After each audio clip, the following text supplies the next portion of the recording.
स्वागत, welcome back. आप देख रहे हैं कहानी कुर्सी की, मैं हूं सौरभ आपके साथ। और आइए अब हम लोग बात करते हैं जरा अमेठी की सीट की बात चर्चा करते हैं। कांग्रेस पार्टी ने अभी तक अमेठी और रायबरेली दोनों सीटों पर उम्मीदवार अपना नहीं दिया है। अमेठी से क्या राहुल गांधी दोबारा लड़ेंगे? रायबरेली में किसको उतारेगा गांधी परिवार? क्या प्रियंका गांधी चुनाव लड़ेंगे, किसी और को चुनाव लड़ाएंगे? ये शायद भारतीय जनता पार्टी पे भी देखना चाहती है, इसीलिए उन्होंने भी रायबरेली पे कैंडिडेट नहीं दिया। अमेठी से चुनाव लड़ रही है स्मृति ईरानी, वो तो साफ हो गया। अब चर्चाएं बहुत सारी हैं। मैं पहले अमेठी की बात कर लूं, फिर हम रायबरेली की चर्चा करेंगे कि बीजेपी के अंदर क्या चर्चाएं हैं। अब तक तो नाम वैसे फाइनल हो चुका होगा, लेकिन किस नाम की चर्चा चल रही है इस पर हम लोग आगे बात करेंगे। राहुल गांधी से पिछले कुछ दिनों में दूसरी बार यह सवाल पब्लिक प्रेस कॉन्फ्रेंस में हुआ, आप अमेठी से चुनाव लड़ेंगे या नहीं लड़ेंगे? भाई ये सवाल बड़ा सीधा सा है और ऐसा कोई कॉम्प्लेक्स सवाल नहीं है। आपने तय किया है लड़ना है तो बता दीजिए, नहीं तय किया है लड़ना है तो ना बताइए। आप इंतजार क्यों कर रहे हैं और उसका सीधा जवाब क्यों नहीं दे रहे? इसका मतलब कुछ तो वेट एंड वॉच चल रहा है। वेट एंड वॉच क्या हो सकता है? वेट एंड वॉच एक ही चीज़ हो सकती है कि वायनाड का इलेक्शन देख लें पहले, वायनाड में हमारा इलेक्शन कैसा जा रहा है, उसके बाद हम ये तय करें। भाई वैसे कोई नेता 2 सीट से चुनाव लड़े तो कोई ऐसा नहीं है कि कोई उसमें हाय तौबा मचा देता है कोई। मोदी जी भी 2014 में 2 सीट से चुनाव लड़े ही थे। बड़े नेता लड़ लेते हैं 2 सीट से चुनाव, तो राहुल गांधी भी अगर लड़ ही ले तो कोई दिक्कत नहीं। लेकिन क्यों अमेठी को लेकर इतना रहस्य क्यों बना करके रखा हुआ है? दोनों बार उन्होंने जवाब एक ही दिया है, तो पार्टी तय करती है। मैं पार्टी का वर्कर हूं, ये पार्टी की सीईसी की मीटिंग होगी, वो तय करेगी। खड़गे साहब के पास पहुंच गए लोग, खड़गे साहब से पूछा, राहुल गांधी कह रहे हैं आप तय करेंगे, बताइए कौन वो चुनाव लड़ेंगे अमेठी से या नहीं लेंगे? उन्होंने कहा भाई वो गांधी परिवार है, गांधी परिवार खुद तय करता है, ये उन्हीं को तय करना है वो कहां से चुनाव लड़ेंगे। सीधे सरल शब्दों में जो सच बात थी उन्होंने बता दी। तो आपको जरा मैं अब राहुल गांधी की बात सुना देता हूं, फिर स्मृति ईरानी का दावा देखिए वो क्या कर रही है राहुल गांधी की अमेठी से चुनाव लड़ने पर, और क्यों इतना सस्पेंस है अमेठी को लेकर के, इस पर आगे बात करेंगे। देखिए दोनों बयान। देखिए अमेठी की बात कांग्रेस का डिसीजन है। जो भी मुझे ऑर्डर मिलेगा मैं वो करूंगा।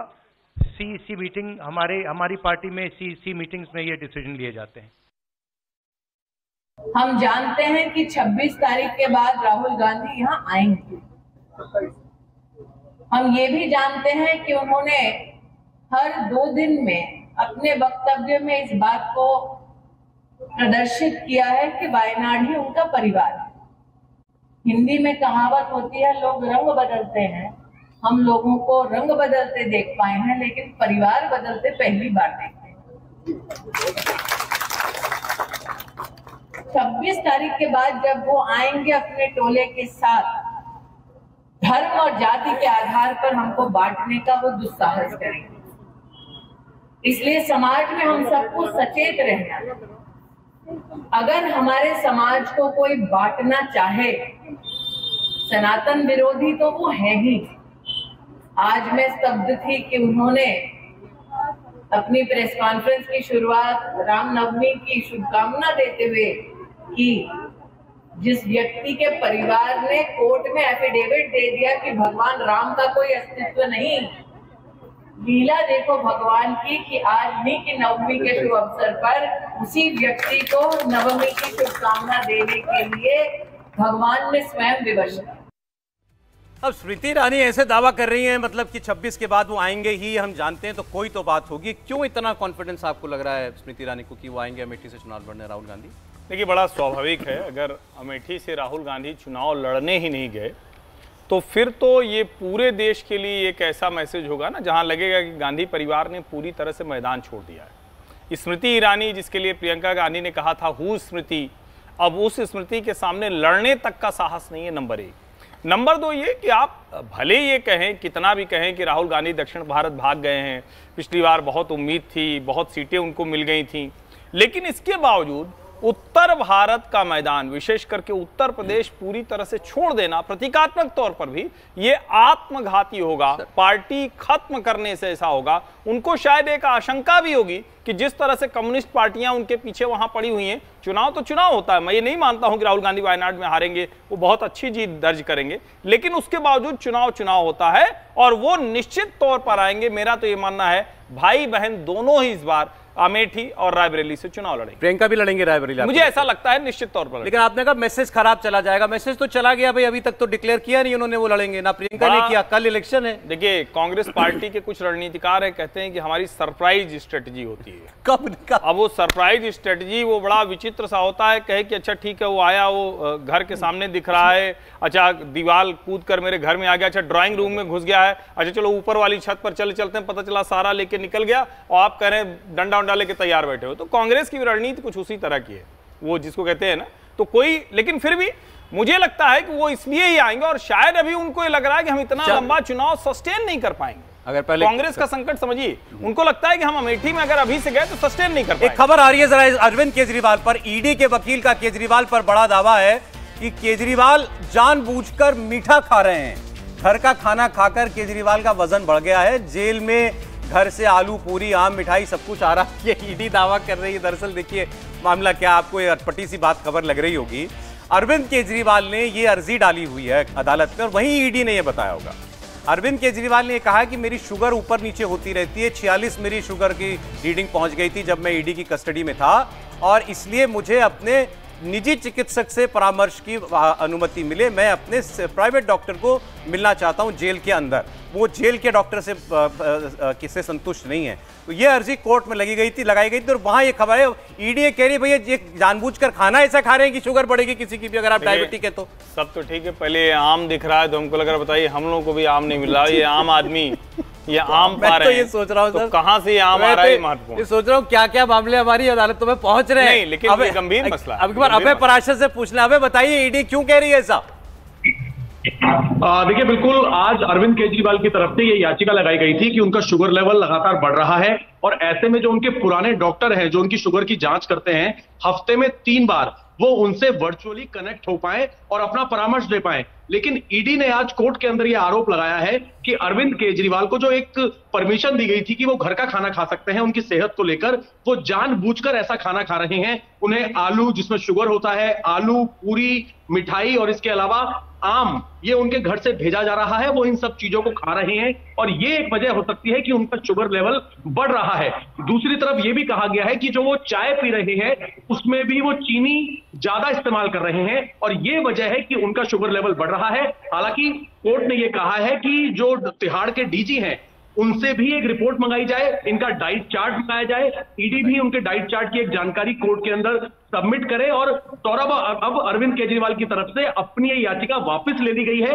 एक संशोधन करके दोबारा से एक याचिका डाली जाएगी जिसकी सुनवाई कल 2 बजे होगी। तो ईडी का एक बड़ा आरोप है कि शुगर लेवल बड़ी अजीब बात है।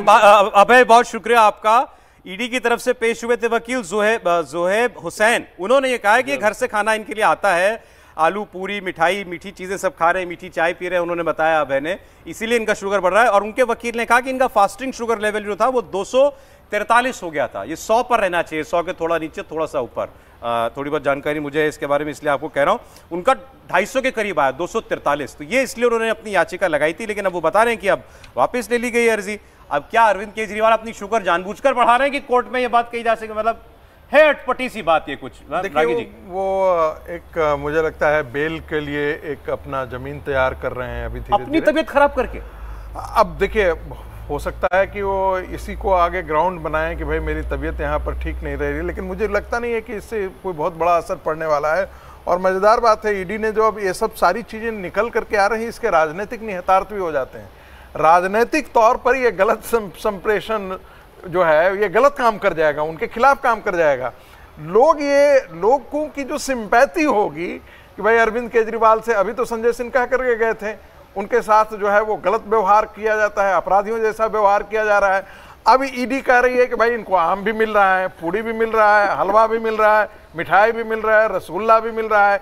अब ऐसी स्थिति में ये तो हमको यहाँ कहानी कुर्सी में पसीना छूट रहा है और अरविंद केजरीवाल जेल के अंदर जो हलवा और पूरी और ये घर का खाना उनको अलाउड था, उसमें ऐतराज नहीं है, लेकिन आम उनको मिल रहा है। मैं महत्वपूर्ण बात ईर्ष्या की वजह से सीरियस नोट नहीं, क्या ईडी ये कह रही है इनकी शुगर लेवल इनकी अपनी वजह से बढ़ रही है, उसके लिए जेल का खाना या जेल का रूटीन जिम्मेदार नहीं है। अब भाई जेल में जो रूखा सूखा मिलता होगा, जो भी खाता होगा, शुगर कैसे बढ़ जाएगी? देखिए जेल के अंदर किसी का शुगर ऐसे नहीं बढ़ सकता सर, किसी का नहीं बढ़ सकता। तनाव से बढ़ता है, तनाव से सर, तनाव स्ट्रेस से बढ़ता है। तनाव ये थे, वो तो विपश्यना करते हैं, 10-10 दिन जो है वो मौन रहने वाले व्यक्ति हैं। वो जेल में भी उन्होंने विपश्यना को भी साध रखा है, कई बार वो गए हैं, विपश्यना किया है, आर्ट ऑफ लिविंग का कोर्स किया है, वो श्री श्री रविशंकर जी के आश्रम भी हो करके आए हैं, और तब जब पार्टी बनाने से पहले वहां पर गए थे, तो वो तो साधना में बहुत कैसे देख रहे हैं? देखिए, एक मुख्यमंत्री जेल के अंदर है और मुख्यमंत्री के स्वास्थ्य और सुरक्षा की जिम्मेदारी जेल प्रशासन के ऊपर है।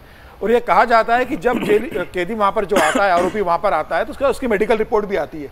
उसके regularly consuming sweet foods which is not permitted for any diabetes patients. I don't want to make any further comment. So, matter is pending before the court. Sir, they have withdrawn their application before they have withdrawn, but the person is in court's custody and it is the duty of the court to take care to ensure that they are not being a hazard to themselves. त्यार जैसे report भी मंगाई sir? Yes. कब पेश करनी sir? No further comments. कल के लिए लगा। Thank you sir. Thank you. देखिए, केजरीवाल को शुगर की बीमारी है, जेल प्रशासन को मालूम है। ये जेल प्रशासन की जिम्मेदारी है कि वो केजरीवाल को मीठा ना खाने दे। अगर घर से खाना आ रहा है तो वह इस बात से कोर्ट को भी बता सकता है कि मीठा खाना इनके स्वास्थ्य के लिए खतरनाक है और ये हमारी सुरक्षा के अंदर है, तो ये ऐसा कोई काम न करे जिससे इनकी सुरक्षा को खतरा हो या इनके स्वास्थ्य को खराब हो। मुझे लग रहा है कि जो कोर्ट ने कहा है कि जेल के जो डीजी हैं उनसे रिपोर्ट मंगाई जाए।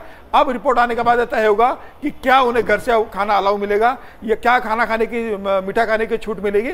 और अगर केजरीवाल इसलिए कर रहे हैं कि उन्हें बेल मिलेगी, तो इस आधार पर बेल मिल नहीं सकती। अगर ज़्यादा तबीयत खराब होगी तो उन्हें कस्टडी के अंदर अस्पताल में भर्ती किया जा सकता है, लेकिन ये बेल का ग्राउंड नहीं हो सकता कि आप जानबूझ कर मीठा खा लो, अपना स्वास्थ्य खराब कर लो और फिर आप कोर्ट से कहो कि मेरी शुगर बढ़ गई है, मुझे बेल दिया जाए।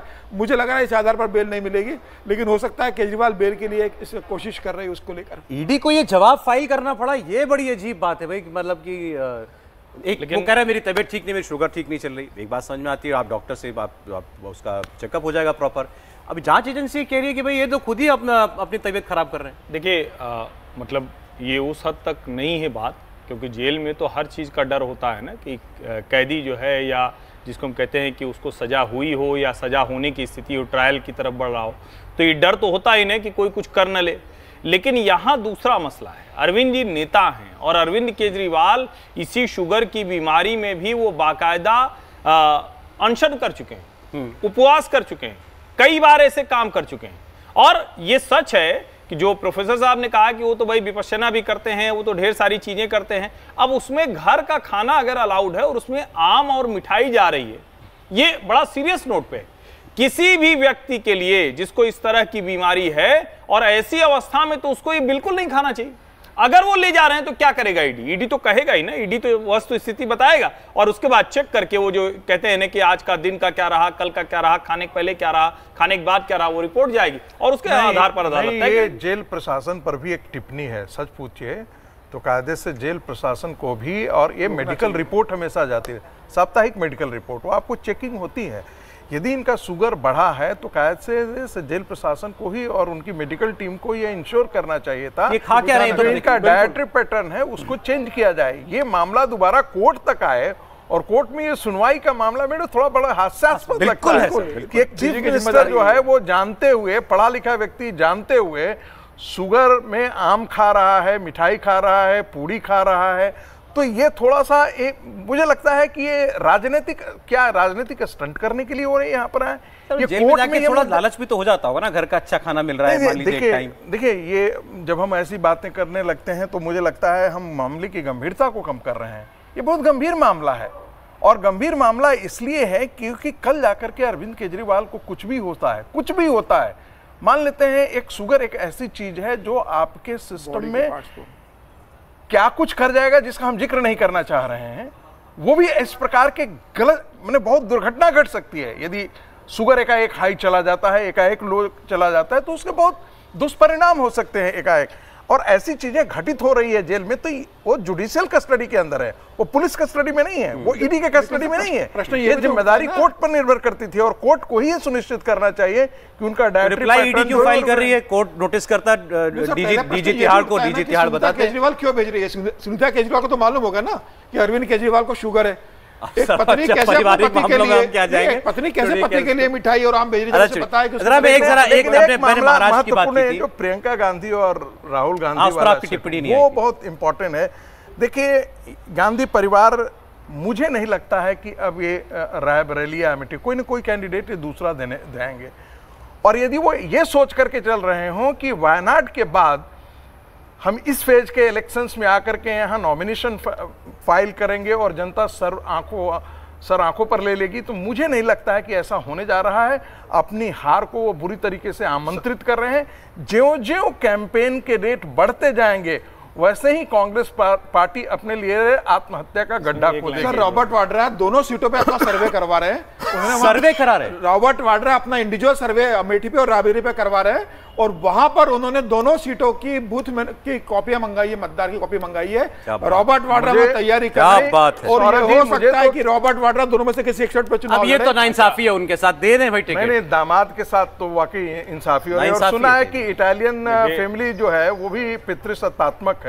बिल्कुल, और नहीं, और बड़ा स्ट्रॉन्ग फैमिलियल बॉन्ड होता है सर उनका। नहीं, वो भी पुरुषों को ज्यादा आगे बढ़ाते हैं, महिलाओं को कम। समय हो गया, आप कुछ कह रहे थे। एक लाइन में जोड़ रहा हूं। देखिए, मैं इसलिए ये कह रहा हूं, पिछले 3 दिनों से बाकायदा अलग अलग पैकेजिंग में कांग्रेस पार्टी और उनका इकोसिस्टम, उनके समर्थक यही चला रहे हैं छोटे छोटे वीडियो वहां के अमेठी के कि एक बार गलती हो गई, राहुल जी आ जाएं, इस बार हम कुछ भी करके उनको वोट देंगे। ये कैंपेन चलाया जा रहा है। उसके आधार पर मुझे लगता है कि कांग्रेस पार्टी वहां बिल्कुल राहुल गांधी को ही उतारेगी, और अगर नहीं उतारेगी तो वो एक चौंकाने वाली घटना होगी, क्योंकि अब ये तो बहुत विचित्र होगा ना कि वो अगर कहें कि नहीं हम अमेठी में नहीं लड़ेंगे। अच्छा, और कौन प्रत्याशी होगा जो रायबरेली में या अमेठी में प्रियंका और राहुल से बड़ा और सरप्राइजिंग हो जाएगा?